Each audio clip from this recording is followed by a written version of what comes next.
So a permutation is basically an arrangement of items in a specific order. So basically, whenever we calculate permutations, what we're getting is a value, and that value represents the number of ways that we can arrange things. Yeah, so if we have a bunch of different items, the different number of ways we can arrange those things given a specific order.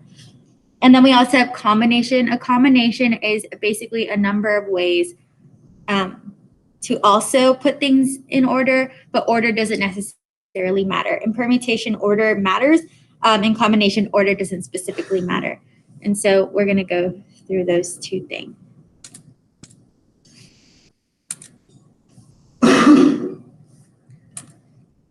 Okay, so here is an example of where we can calculate permutation or combination. This says a teacher has 24 students. So she has a total of 24 students. She must choose 3 students to represent the class at a meeting. So she must choose 3 students. In how many ways can the students be chosen? So basically, what are the different variations of students we can have? Well, if we have a total of 24 students, that total is going to represent our N. And what we have to choose is going to represent our R. So N is going to be 24. N is going to represent the total number we have. And then R is going to represent the number that we are choosing. So how many of those students are we choosing? Because order doesn't matter here, we're not asking for a specific arrangement of these students. We're just choosing 3 random students. It doesn't matter in which order we choose them. We know that we're going to use a combination here. If the order did matter, for example, I want a girl first and then a boy and then another girl, then we would use permutation. But because order doesn't matter here, we're just using combination. And so basically that gives us this equation, or I can go ahead and write. This is the equation for combination.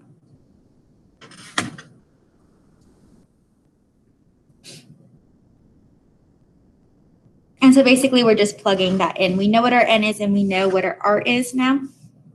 And so we're just plugging that in.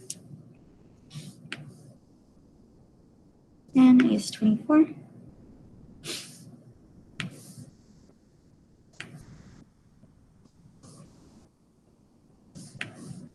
So I'm just plugging everything in. And then those exclamation points matter to us, and we'll see why that is.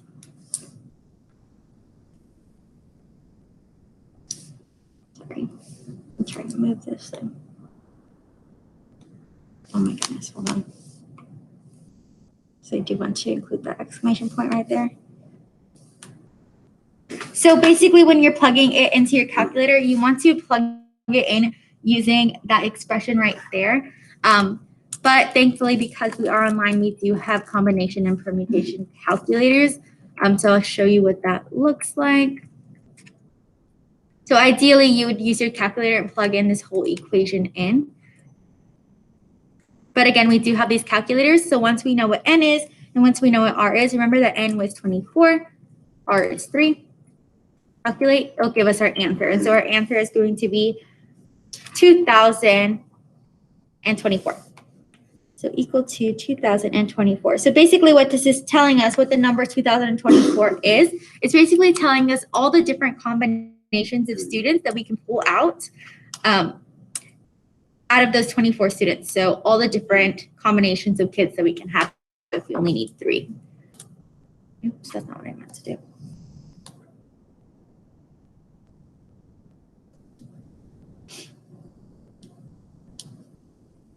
Okay, so we will use the combination calculator to basically count how many different orders we can have of this specific scenario.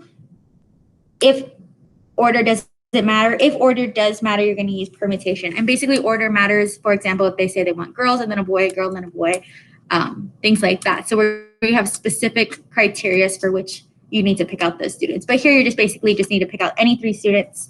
And so that's why we would use combination here. Okay. Now we're going to look at theoretical and experimental probability, which is our big takeaway today. Give me 1 second. Okay. So probability is basically the likelihood of an event occurring. if all the outcomes are equally likely, the theoretical probability that event A will occur is. So basically, we use theoretical probability to determine what is the probability of something happens if all the outcomes are equally likely. So we use this equation to measure our theoretical probability. So your number of favorable outcomes goes on the top, all the possible outcomes goes on the bottom. Okay, so we can see an example of that. Here it says, Aaron rolls a number dice. So basically, if you think of a dice, we know that dice have 6 sides. What is the probability that she rolls a number less than 5? So we know whenever we roll a dice that we have different options we can get. We can get 1, we can get 2, we can get 3, we can get 4, we can get 5, we can get 6, right? Number dice have any variable up to 6 because they have 6 sides. You're thinking of like a game dice that you have. What we want, however, is what is the probability that she'll roll a number less than 5? So 1, 2, 3, and 4. Those are all the numbers less than 5. So in order to measure the theoretical probability, again, we want to put the number of favorable outcomes over the number of possible outcomes, so the number of all possible outcomes. And so this is pretty easy. The number of possible outcomes, well, the sample size is 6. There's 6 different numbers she can get. And the number of favorable outcomes, well, there's 4 choices that she can get, which would meet that criteria of being less than 5. So that's our favorable outcome. And so therefore, our theoretical probability would be this percentage. We can put this down further, simplify it to 2 over 3 if we wanted to. You don't necessarily have to, but basically what you get is that your percentage is about 67%. So the probability of her being able to roll a number less than 5 is 67%. Okay, so that's basically how you would calculate theoretical probability. You want to identify all the possible outcomes you can have, any possible outcomes, even if they don't match what you're looking for. Basically, your sample size. What is your sample size? In this instance, it's 6 numbers. And then you want to divide that by your number of favorable outcomes. What set of numbers would satisfy whatever criteria you have? In this instance, it's rolling a number less than 5. There's 4 instances in which she'll roll a number less than 5. And so you put that in a fraction, simplify, and find that percentage. And that percentage will give you your theoretical probability. Questions about this? Okay. We are going to look at geometric probability. It's a lot easier than it looks. Geometric probability basically just involves getting a geometric measure and finding what the probability of that thing is. So, for example, it says here, a dart is randomly thrown at a rectangle to the left. Assuming the dart lands within the rectangle, what is the probability that it will land within the triangle? So basically, what you want to do is use the same idea. This is the dartboard, right? This entire rectangle is that dartboard. So that's basically all the possible outcomes you can get. I can hit it here, I can hit it here, anywhere, as long as it's inside that rectangle, right? And so that is my possible outcomes. So basically the area of my rectangle will be my possible outcomes, so 50. And then I want to divide by the outcome that I want. And the outcome that I want is for it to be somewhere inside of this triangle. What is the probability that I will hit that dart somewhere inside of this triangle? Well, again, my favorable outcome is for it to be anywhere inside that triangle. I know the area of that triangle is 15. So basically 15 over 50 will give me my theoretical probability that I will be able to throw a dart and hit it exactly in that triangle, anywhere in that triangle, just as long as it's in that triangle. And basically I'm just looking for that percentage. So 15 divided by 50, it's about 30%. So it's not very likely. It is likely that it would happen, but it's not entirely that likely. It's only 30% likely that I would be able to do that. Okay. So basically, whenever you're doing geometric probability, it's kind of the same thing as theoretical probability, but you're just working within this instance, you're working with area. And so you're using the area of the square, of the rectangle, and the area of the triangle, and then finding the probability of hitting it in that triangle. So now we're gonna kind of put both of these things together and see what we get. So we're gonna use combination in calculating theoretical probability. So here is our example. It says a 3-person committee is chosen from a group of 9 boys and 7 girls. So 3 people are chosen. That's going to be my R. My R represents what I'm chosen. My N represents my entire sample size. So it's chosen out of a group of 9 boys and 7 girls. Well, that's a total of how many people? Well, 9 plus 7, that's a total of 16 people. And I'm choosing 3. So basically, out of my entire population of these 16 people, I'm going to choose 3 people randomly from that group to be a part of my committee. That's what this is saying. If students are chosen at random, what is the probability of the committee consisting of all girls? Okay, so we're going to go ahead and be able to solve this. The first thing we're going to do is we're going to identify all the possible outcomes. In order to identify all the possible outcomes, we want to identify what is our combination. What is all the possible outcomes of these 16 people that I can arrange to get a group of 3. So order doesn't matter here. So I'm going to put this into my equation. My N is 16. My R is 3. So I'm just putting that into the combination equation. Again, if I wanted to, I could plug this into my calculator. But because we are online, it's a lot easier just to put it into, a combination calculator. And so we'll look at that right now.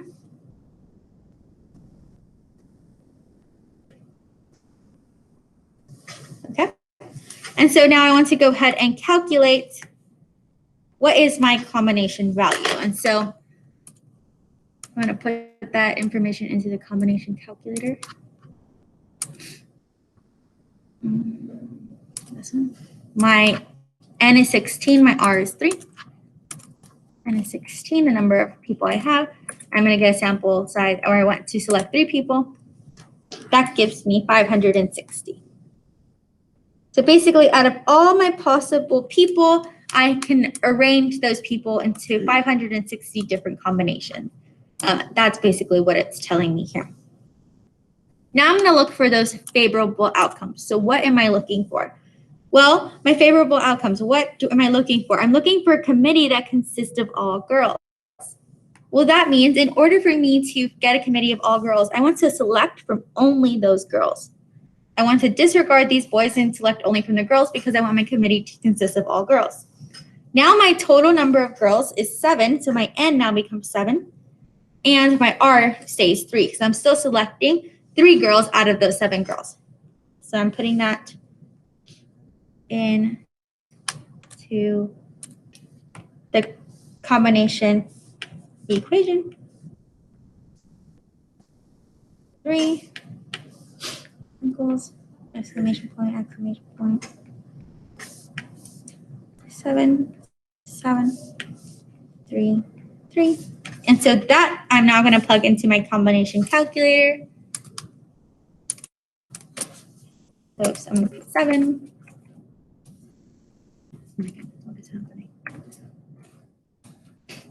7, 3.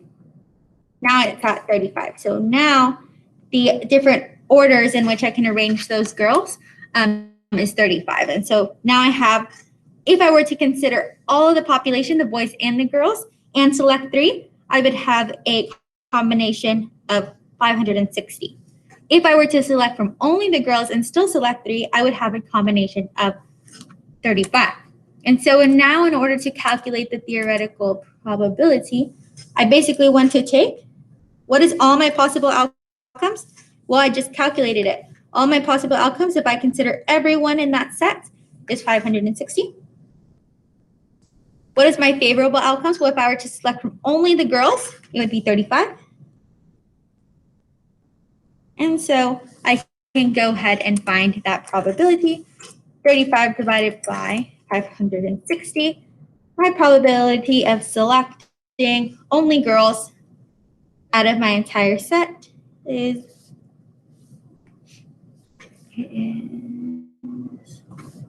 6.25%. So a very low percentage But that would be my theoretical probability percentage. So 6.25%. Okay, so that is combination and theoretical probability. Now we're going to look at experimental probability. So let us see. So what is a complement? So a complement in an event A, we've looked at complements before. A complement, again, is basically going to be what is not going to happen, what will not occur.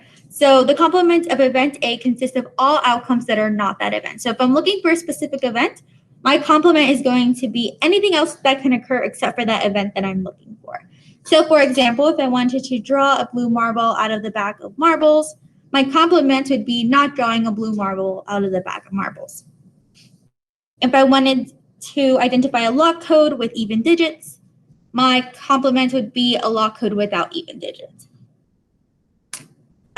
If I wanted a dart to land in the bullseye, my complement would be that not landing in the bullseye. Okay. Hold on. Okay, so let's go ahead and look at complements. So basically what we're going to realize is that when you take the event that I want to occur, the percentage of the event that I want to occur, or the fraction of the event I want to occur, and if you add it by the complement, what it's going to equal is 1. Okay, so say, for example, I'm looking for a committee of all girls selected from 9 boys and 7 girls. I have a total of 16. That's what we calculated earlier. And basically what I want to identify is what is the possibility of me selecting a girl? Well, the possibility of me selecting one girl from that set of 16 is 1 and 16. That would represent me being able to select at least one girl.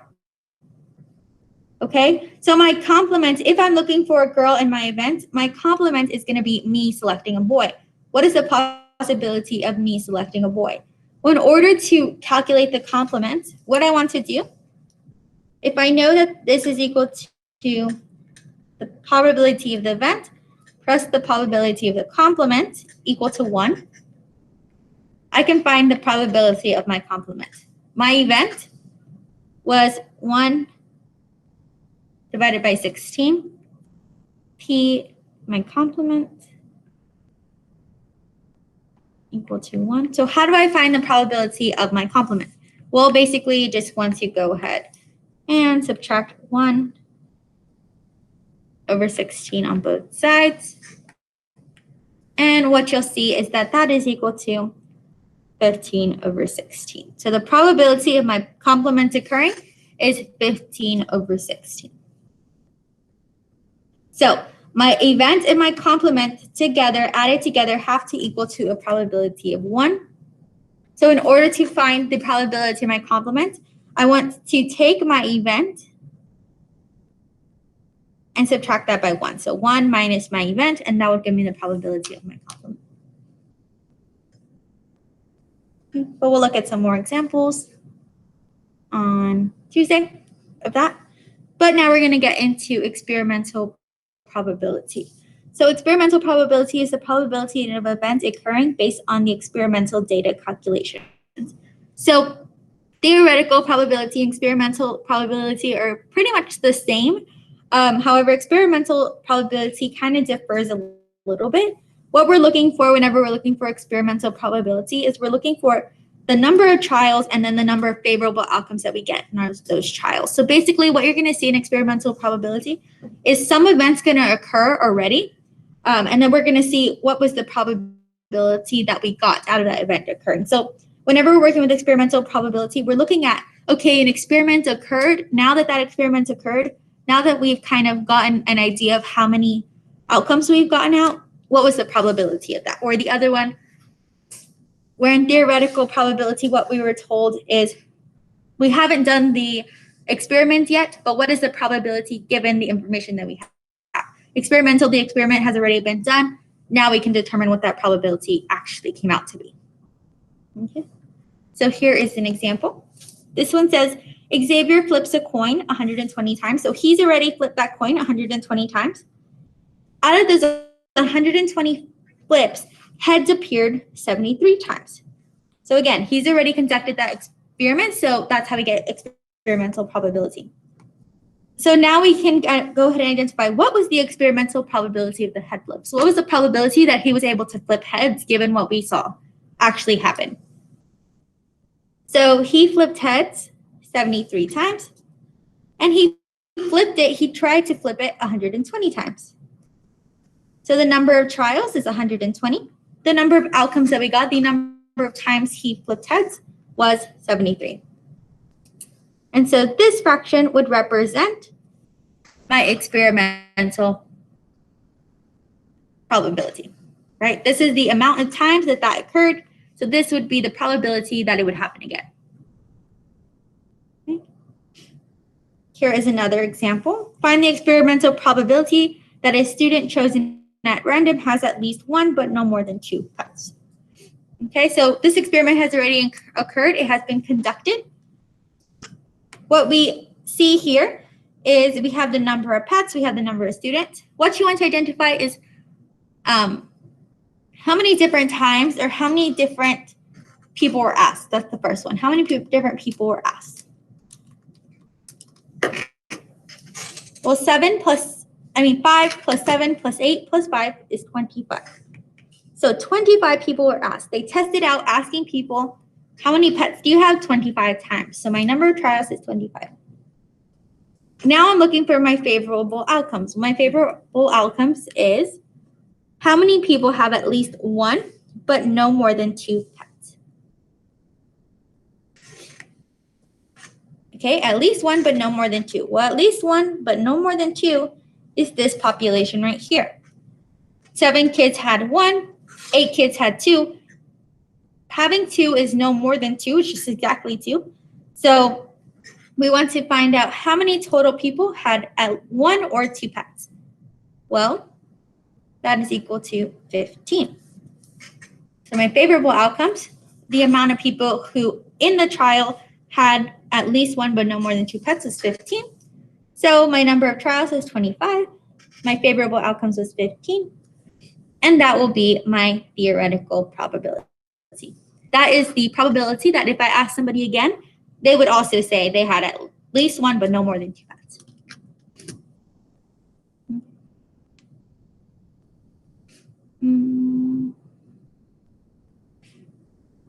So let's just go ahead and review this. Experimental probability is a probability that when I've already conducted my experiment, something occurred. My theoretical probability is theoretically, if I were to do this experiment, what is the probability that that thing would occur? So here's 2 examples. They're kind of the same, but we'll kind of see how they're interacting. So the first one's going to be an example of experimental probability. How do I know that? Because it says Jamie rolled, so he already rolled a number cube with a number cube 10 times. So he's already rolled a number cube 10 times. So that means my trial, the number of times he rolled is 10. His results were, and I have those results listed here. What is the experimental probability of him rolling a 2? So I want him to roll a 2. 1, 2, 3. He rolled a 2 3 times. So my favorable outcomes already happened 3 times. So that gives me a theoretical probability of 3 over 10. He tried it 10 times, he got 2 10 times. It's already occurred, the experiment occurred. This is the probability that if he were to do it again, he would get the same results. The probability is about 30%. Now, what about theoretical probability? Well, here in theoretical probability, the event hasn't occurred yet, but what would be the probability that I could do it given that it hasn't occurred yet? So what is the theoretical probability of rolling a 2 with a number die? Well, I know when I have a number die, I have 6 possible outcomes I can get. I can get a 1, I can get a 2, I can get a 3, a 4, a 5, and a 6. But what is my probability of getting a 2? Well, it can only happen once. Oh, sorry, 1. My probability of rolling a 2 out of all my possible outcomes is once. I only have that number 2 once. And so basically it can only happen one time if I were to roll it, theoretically. So the probability is 1 over 6. Well, 1 over 6 is equal to 16.7%. And so what you notice is that my experimental probability and my theoretical probability don't necessarily match. Sometimes they might match, but they don't necessarily always match. Experimental probability is what is the probability that you did what you wanted to do given the experiment you already did. Your theoretical probability is what is the probability of that thing happening before I even do the experiment. And so here you can see they're not necessarily always going to match.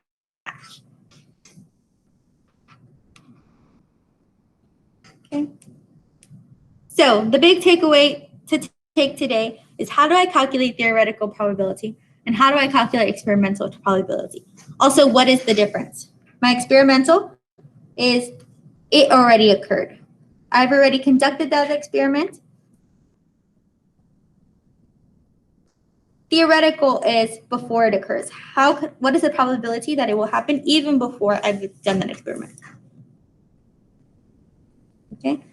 And so these are the different fractions that you use to calculate that. Experimental will do the number of trials that you've already conducted, the number of outcomes you've already gotten that were favorable, what you wanted. Theoretical is the number of possible outcomes. What is your sample size?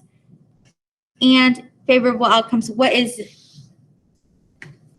trying to get? What are your favorable outcomes? Okay. But again, we'll go through some practice problems on Tuesday. Any questions? Okay.